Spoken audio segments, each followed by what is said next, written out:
個新鑊先，咁俾半杯嘅米醋，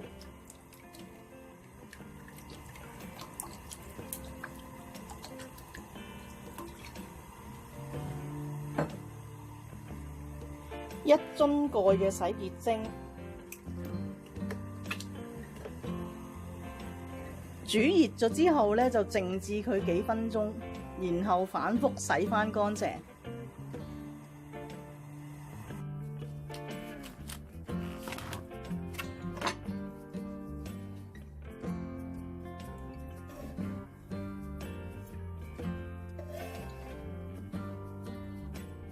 Hello， 大家好，今日同大家分享一個咧豉油皇炒蝦米腸。我呢度咧有蝦米腸粉1份，有啲葱，咁一陣咧會開個豉油汁嘅。個新鑊咧我就已經洗乾淨，咁用佢嚟試一試炒蝦米腸咧就最好，因為腸粉咧係最難炒嘅。開一個豉油汁先。2湯匙嘅水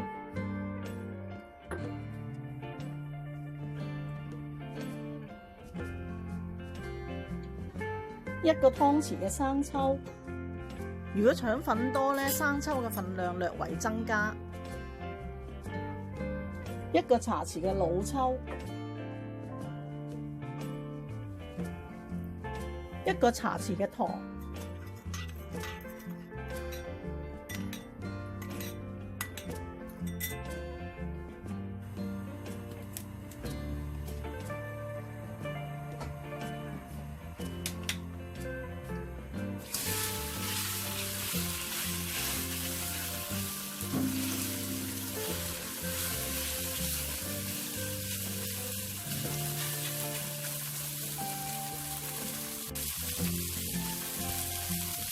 先煎一煎佢先啦。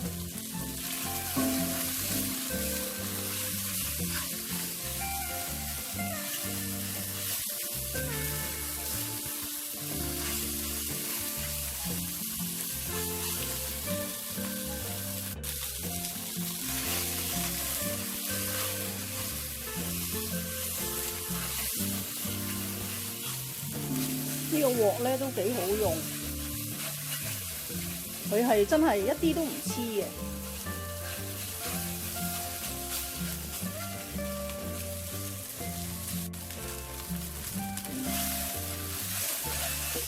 煎到佢兩面都微黃嘅時候咧，我哋可以落埋我哋嗰個豉油汁落去，幫手落埋個葱。